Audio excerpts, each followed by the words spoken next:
اتنا جھوٹ، اتنا بڑا جھوٹ! غلطی اس کی بھی تھی، اسے بھی نظر رکھنا چاہیے تھی۔ یوں اصغر صاحب جیسے انسان پر اعتبار نہ کرنا چاہیے تھا، لیکن اصل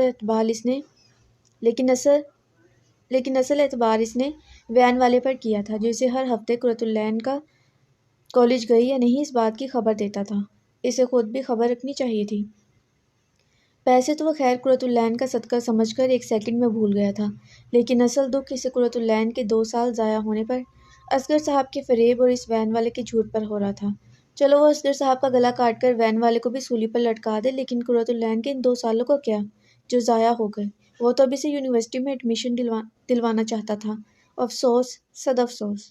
نوح! یہ نہ جانے کتنی پکار تھی کہ نوح چونکا اور اس کی جانب دیکھا۔ میں کب سے آپ کو پکار رہی ہوں، کہاں گم ہیں آپ؟ ہاں، وہ نہیں، مجھے لگا شاید آپ پڑھتی ہیں۔ خیر، میں سوچ رہا ہوں کہ کیا آپ ان 3 مہینوں میں فرسٹ ایئر کی تیاری کر لیں گی؟ نوح کے سوال پر اس کا تن بدن خوشی سے جھوم اٹھا تھا۔ سچ میں آپ مجھے پڑھوائیں گے آگے؟ اس کے یوں خوشی و بے یقینی سے پوچھنے پر نوح نے سر کو ہاں میں جنبش دی تو وہ بیڈ سے اٹھتے اس کے قریب صوفے پر بیٹھی تھی۔ اگر ایسا ہے تو میں ان 3 مہینوں میں فرسٹ ایئر سیکنڈ ایئر دونوں کی تیاری کر لوں گی، لیکن وہ جو پرجوش سی بول رہی تھی آخر میں افسردہ ہوئی۔ کیا ہوا؟ وہ اس کی افسردگی پر بے چین ہوا۔ لیکن اب تو اوپن کی طرف سے داخلے بند ہو گئے ہوں گے۔ وہ میرا کام ہے، آپ بس تیاری کریں۔ نوح کے حامی بھرنے پر وہ خوشی سے چیختی اس کے گلے لگی تھی۔